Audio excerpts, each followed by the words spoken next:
NSE Producciones presenta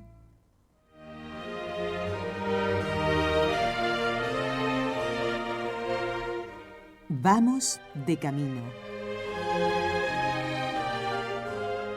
Te ofrecemos variadas entrevistas sobre temas de espiritualidad y filosofía aplicada a tu vida práctica.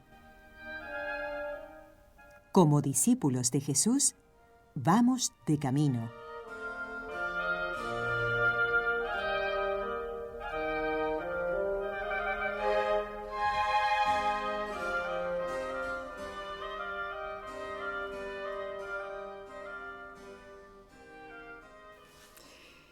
Ya es hora de compartir un tema que realmente yo estoy contentísima. Se lo he pedido al doctor Alsina, perdón, y voy a poner aquí el cronómetro en marcha. Se lo pedía yo al doctor Alsina repetidas veces, pero bueno, él no se hizo de rogar, porque también a él le parece un tema precioso, y es comparar. Comparar a veces es odioso, pero entre dos caminos de santidad con un mismo objetivo, el corazón misericordioso de Jesús, la unión con Él, pero como las dos no son doctoras de la Iglesia, una de ellas sí, pero dos grandes santas de la Santa Iglesia Católica, y que coinciden en el objetivo, y sin embargo son dos caminos de santidad y de reparación diferentes. Vamos a dejar que sea el doctor Alsina el que nos presente muy bien el tema. Vamos a recordar para aquellos amigos que no hayan compartido otros programas con él, el doctor Alsina, conocido desde hace muchos años, gracias a Dios, con NSE, profesor de la Universidad de Barcelona en filosofía, y presidente de Escola Cordis Jesu, y que sigue trabajando, por supuesto, a pesar de tener hijos, nietos y bisnietos. Y nietos. Esa es una enseñanza ya de por sí. Y queremos darle las gracias por estar aquí. Muy agradecido por haberme invitado, por hablar de cosas que realmente son importantes para todos. Y que son atractivas porque nos presentan dos modelos de santidad muy cercanos a nuestro tiempo y muy adecuados para nuestro tiempo, como iremos viendo. Yo quisiera hacer una primera reflexión. Hablar de dos caminos de santidad, nos damos cuenta que cada santo es distinto.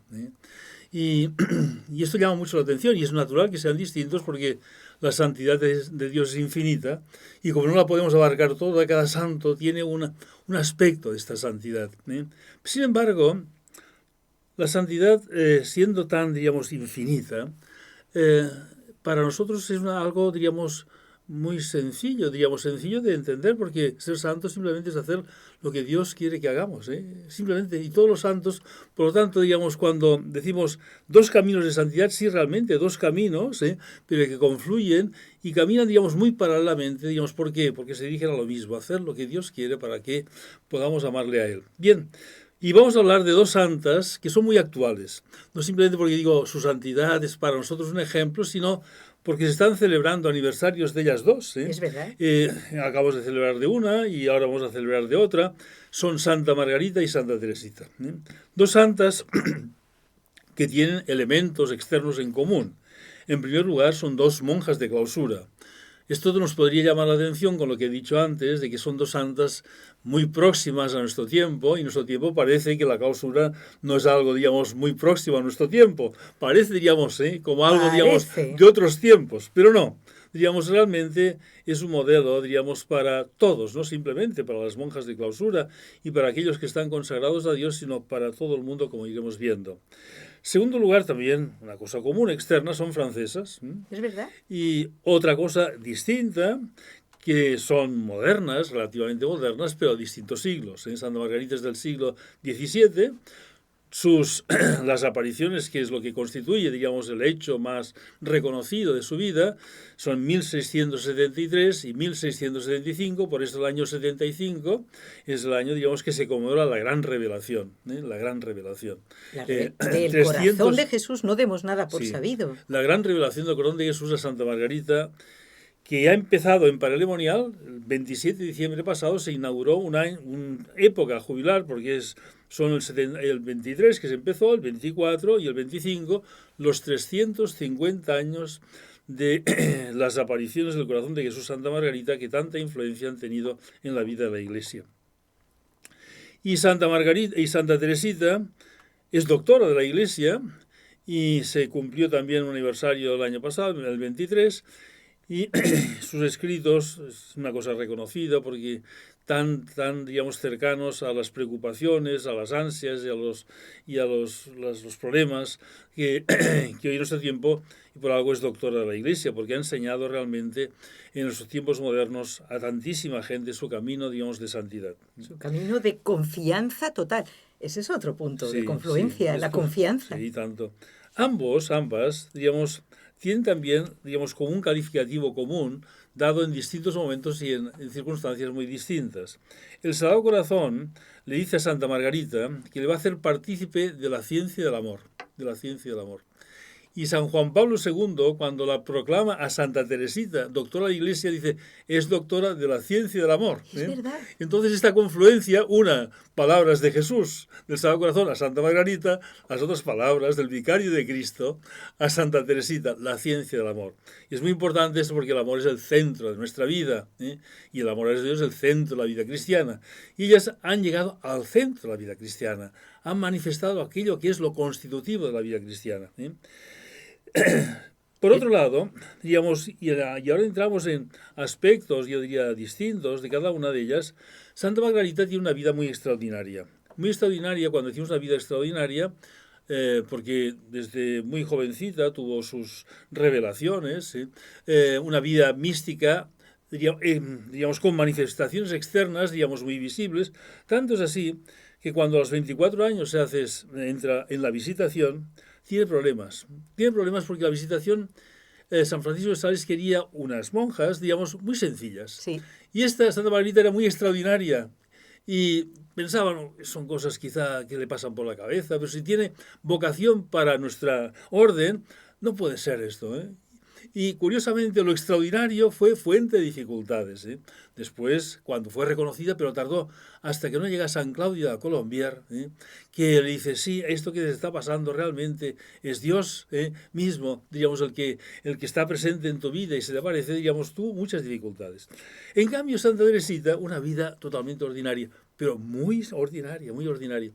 ¿En qué sentido? ¿Qué significa ordinaria? Tan ordinaria normal. Que, sí, tan normal, tan aparentemente, exteriormente, sin ninguna apariencia de lo que a veces entendemos por santidad. Digo esto porque una serie de manifestaciones, cuando se muere, un poco antes de morirse, están comentando las monjas, digamos, ya ven que se muere, y las carmelitas tienen la costumbre de hacer la carta de edificación o circular. Se escribe aquello que ha hecho en su vida, digamos, más notable, y una monja dice a la otra, dice, ¿qué vamos a decir de Teresita? No hay nada que decir. Pero era una monja que no la conocía mucho. No, claro que no. Pero, cuidado, porque Leonia, que tiene introducido el proceso de beatificación y entendió después muy a fondo lo que era el caminito, cuando la primera vez que le dicen, estaba en la visitación, en aquel momento le dicen, ha sido introducida la causa de beatificación de tu hermana. Lo dice en francés, gentil lo era mucho, pero santa me parece que es demasiado. Leonia. Pero después cuando se inicia ya el proceso de beatificación, bien, hay un sacerdote prevos, que es el que lo impulsa, porque, o sea, todo el mundo cuando se publica la historia de un alma queda realmente, digamos, muy sorprendido. Y el Papa San Pío X dijo la Santa Mayor de nuestros tiempos. Qué mirada tan certera tuvo. Los primeros postuladores de la causa eran escépticos. Y van a Lisieux a hacer las investigaciones que hay que hacer. Dicen, bueno, esto no será nada. Dice, porque una monja que no ha tenido nada extraordinario, no ha fundado nada, no ha tenido visiones, no hay ningún fenómeno extraordinario en su vida. Cuando justamente en eso radicaba su caminito, claro, en no tener nada extraordinario. Ahora, ¿quiénes habían visto algo extraordinario? Lo habían visto las novicias. Ella era ayudante maestra de novicias. Y las novicias lo habían visto porque cómo había dirigido su vida espiritual de una manera realmente muy sobrenatural. Pero lo dicen las novicias después en escritos que han hecho, digamos, teníamos un problema, íbamos a ver a Santa Teresita y nos adivinaba sin que le dijéramos nada y nos decía la palabra adecuada para orientarnos en aquel momento. También sus hermanas, sobre todo, Inés y también María y Celina, sus hermanas, sí que se habían dado cuenta porque tenían una relación muy estrecha. Pero, y alguna monja, supongo más, sí que se daría cuenta.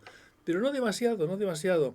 Y es importante, diríamos, porque la santidad no consiste en lo extraordinario, ni en lo ordinario, sino consiste en lo que decíamos antes. Hacer la voluntad de hacer Dios. La voluntad de Dios, y las dos realmente toda su vida estuvieron dispuestas a ello completamente. También indicar por lo ordinario, por lo extraordinario, que Santa Teresita, al momento que se descubre realmente su santidad, la causa de canonización va muy rápida. El año 1925, y en aquel momento había una serie de normas y saltaron algunas normas, el Papa lo dispuso así, digamos, para acelerar, porque normalmente se tardaba más. Y mucha gente, digamos, todas sus hermanas estaban viviendo, aún, digamos, vivieron todas, porque la que muere primero es María, la mayor, y que muere en el año 40. O sea que todas las hermanas estuvieron presentes en todo este proceso. Y en cambio Santa Margarita costó. Santa Margarita costó. Justamente porque lo extraordinario a veces siempre hay sus dudas. ¿Será realmente extraordinario? ¿Será que ella se lo ha imaginado? ¿Será verdad? Claro. Y después, Santa Teresita, la Iglesia la ha reconocido como doctora. Doctora quiere decir no que tiene títulos universitarios, que también hay que decir lo siguiente.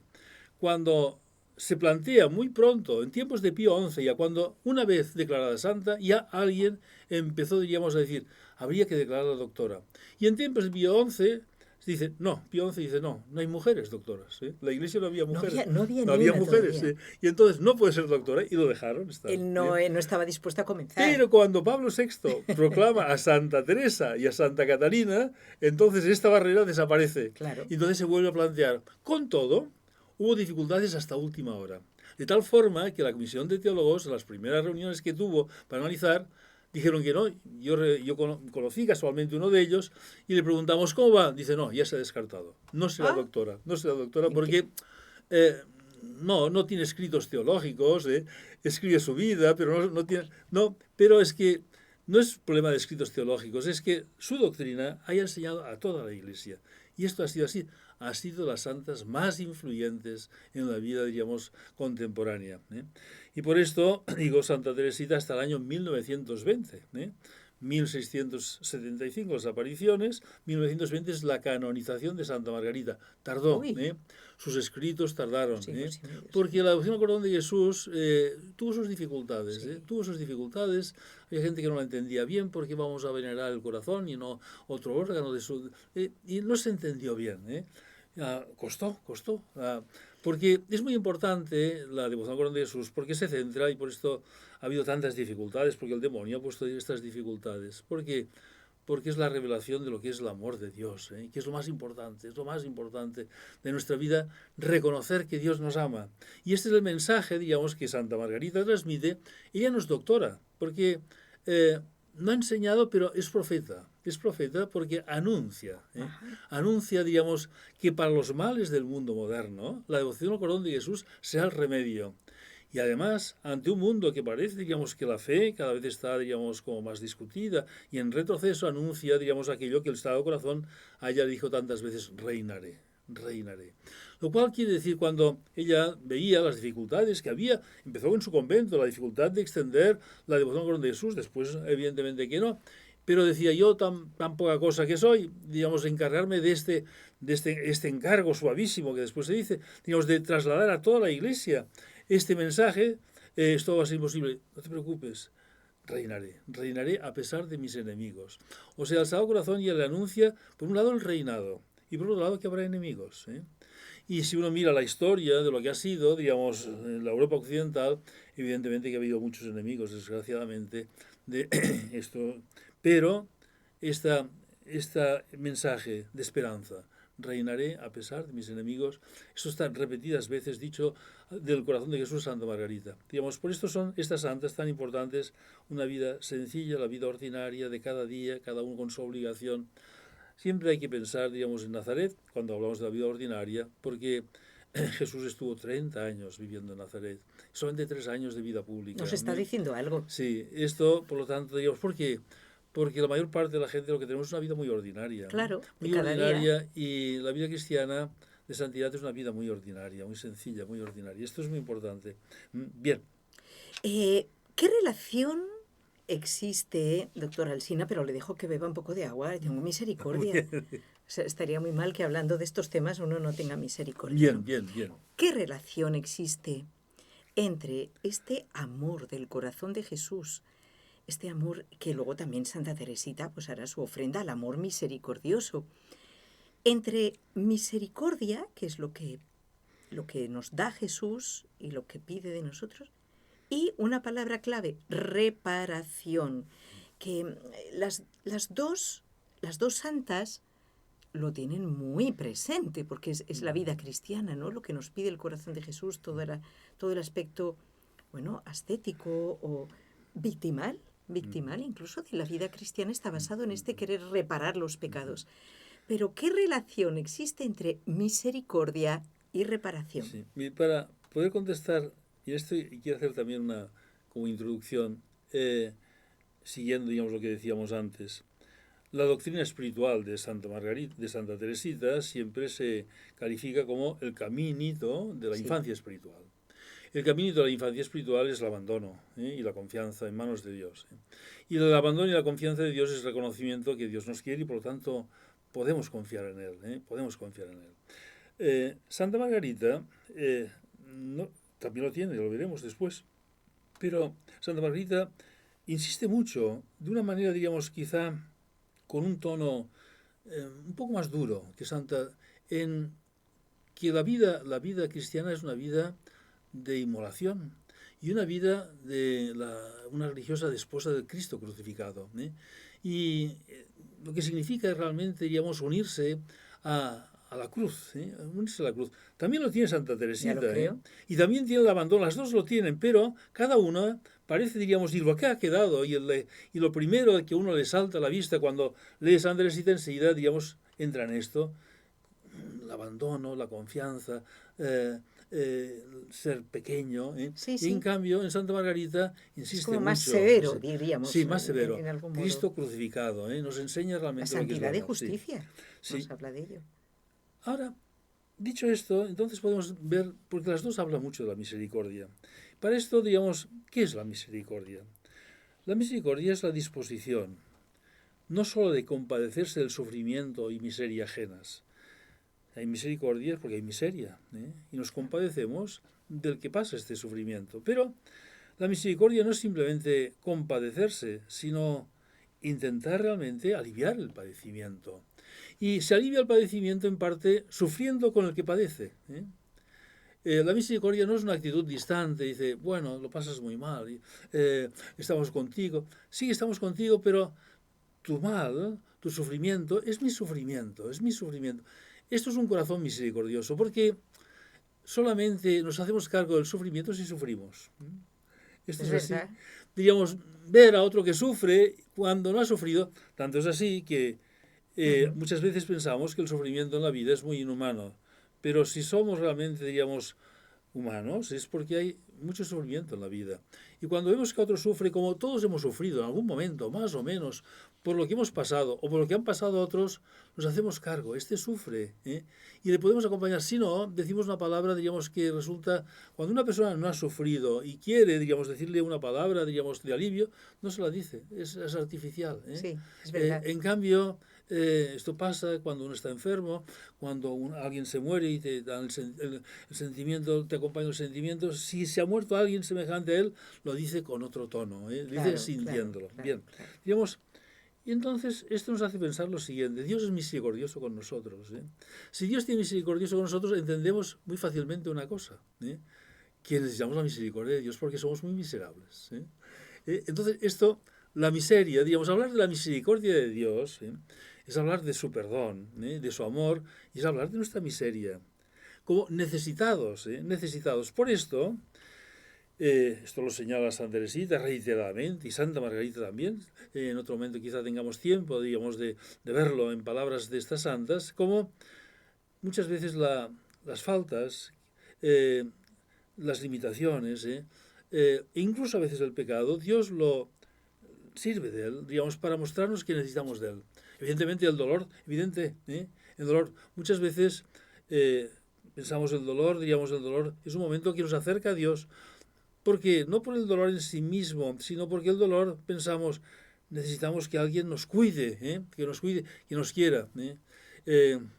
Dice Celina, la hermana de Santa Teresita, bueno, dice Celina, lo recoge la circular, la carta, cuando se muere hace una carta circular, y recogen cosas que dijo Celina, y dice una cosa que me ha llamado la atención últimamente, que la he podido leer. Dice, Dios, cuando tenemos un sufrimiento, no es que nos envíe el sufrimiento, sino Dios es tan bueno que nos deja sufrir. Sí, porque... ¿Lo decía ella? Sí, decía ella. Es tan bueno que nos deja sufrir porque ve que este sufrimiento será bueno para nosotros. Claro. Si no es bueno para nosotros, nos cura, decía. No porque dice, bueno, lo deja sufrir. No, no, no. Dios quisiera curarnos siempre. Y es lo que aspira, cuando nos lleve al cielo, pues nos estaremos completamente curados. Pero en muchos momentos, digamos, Dios como se retrajera, porque es un bien porque aquí descubrirás más el amor, la necesidad que tienes de mí, y todo esto. Y cuántas veces a los demás. Sí, cuántas veces esto ocurre en la vida. Totalmente. O bien un bien a los demás porque otro te cuida a ti. Claro, también. Y te cuida a ti y por lo tanto tu dolor a veces es fuente de bendición para mucha gente. Esto es así y claro, no lo vemos, pero es así. Pero la gente que ha pasado el dolor lo sabe que esto es así, muchas veces, muchas veces. Sí. Hay gente que se desespera, desgraciadamente, sin Dios. El dolor es horroroso, evidentemente. El sufrimiento, y cuando el sufrimiento es muy fuerte, Santa Teresita lo dice que id con cuidado a los que están muy enfermos de no dejarles según que medicinas a su lado, porque las podían tomar para si son peligrosas para su vida. Sí. Porque ahora, sin fe, digamos, el sufrimiento realmente, diríamos, puede ser, te rompe todo tu ánimo. Yo creo que ambas santas han experimentado en su vida toda clase de sufrimientos morales, físicos, incomprensión y todo lo que queramos poner, humillación fuerte de dentro, de fuera. Y esto, lo que dice Celina, es una gran verdad. Las ha hecho crecer a ambas como gigantes de santidad. Sin esos sufrimientos nunca hubiéramos tenido estas santas. Pero yo no sé, ya nos ha relacionado un poquito misericordia y reparación. Vamos a hablar de la reparación más. De la reparación porque, adelante. Sí, vamos a hablar de la misericordia. La reparación, ¿qué ocurre? Cuando nos damos cuenta de que Dios nos ama, con este amor misericordioso, acogiendo nuestra miseria, surge, diríamos, de esta contemplación el deseo de reciprocidad, de que le amemos. El que ama tiene que ser amado, tiene que ser amado. Y uno agradece eso, ¿no? Y ama. Y se duele de esto y se duele de que no todo el mundo reconozca realmente que es amado. La reparación es esto, es amar a Dios con este deseo de consolarle del desamor que recibe. No es amado y necesita ser amado. Porque ser amado es el bien del hombre. Y como Dios quiere el bien del hombre, se duele por el mal que hace el hombre cuando no le ama. Claro. Y por lo tanto, amándole Dios queda, digamos, agradecido porque lo que Dios quiere es el bien del hombre. Y el bien del hombre es amar a Dios. Benedicto XVI tiene en diálogo, digamos, está recogido hoy día, digamos, por internet, digamos, las palabras, un diálogo con los sacerdotes de Roma, una cosa muy bonita que, si le parece, lo leo, con mucho gusto. de Benedicto XVI. Dice, claro. Hablando justamente de esto, la reparación. ¿Por qué? Habla de la reparación porque hoy día, en ciertos ambientes eclesiásticos, a veces, no se entiende bien la reparación, se ve simplemente como algo meramente doloroso. No es lo central de la reparación es el amor, y que puede ir unido, digamos, porque nos unimos también amando y queremos consolar a Cristo crucificado y nos hacemos presente en su vida, y por esto, digamos, los grandes amantes de Jesús ven realmente el camino de la cruz como un camino de cercanía, de identificarse con el esposo, diríamos, pero lo importante no es el dolor, sino el amor, diríamos, suscitado por el dolor. Dice Benedicto XVI lo siguiente, dice, me parece que es necesario profundizar, llegar al Señor mismo que ha ofrecido la reparación por el pecado del mundo, el gran reparador. Él es, y nos enseña cómo reparar, porque Cristo muere en la cruz para devolver a Dios Padre el amor que no le han dado los hombres con su pecado, ¿eh? Y de alguna manera como cubrir todo el pecado del hombre y dar con su gracia también la fuerza para reparar a los hombres, ¿eh? Y buscar los modos de reparar, es decir, establecer un equilibrio entre el plus del mal, ¿eh? Y el plus del bien, ¿eh? Siempre a ver, esto, explíquelo. El plus del mal, sí. Claro. ¿Qué ocurre? El pecado es un mal muy grave, porque es un amor no amado, un amor despreciado, un amor rechazado, ¿eh? Pero un amor, diríamos, tan expresado en todo desde la creación, ¿eh? Cada uno, diríamos, tendría que reconocer mi vida es fruto del amor de Dios. Dios me ha traído en este mundo para gozar en la eternidad, ¿eh? Pero todo, y los que hemos tenido una familia y hemos gozado una familia, todo es amor de Dios. Y cuando contemplamos el mundo, contemplamos la naturaleza, es el amor de Dios. Y cuando contemplamos la iglesia, contemplamos la esposa de Cristo. Tantas cosas. Pues este amor desbordante, lo dice el corazón de Jesús a Santa Marita, mi corazón desborda, abrazado, sí, abrazado y desbordante de amor. Este corazón desbordante no es amado. Aquello que San Francisco de Asís, el amor no es amado, gritando por las calles de Asís, el amor no es amado. Y siente uno necesidad. Cuando ama a una persona, quiere el bien de la persona. Querer a Jesús es querer que le amen. Por esto Santa Teresita decía, ¿para qué entrar al convento? Para amar y hacer amar. Y cuando ya se estaba muriendo, dice, y le escribe una carta al abate Bellier, que era entonces era un novicio, dice, me voy al cielo, pero continuaré con mi trabajo, amar y hacer amar. Y allí lo podré hacer incluso más intensamente, porque gozaré más plenamente del amor de Dios. Maravillosa. ¿Qué cosas? Hemos llegado al fin del tiempo de este primer programa sobre la reparación en estos dos corazones de dos santas, como usted muy bien las ha descrito, como actuales, no tanto en el aspecto temporal, sino en el de lo que ocurre en nuestro mundo, ¿no? Esa frialdad que se experimenta, que nosotros quizás también experimentamos, una falta de amor, de agradecimiento, de fe en Dios, y que estas dos santas nos impulsan a compensar, ¿no?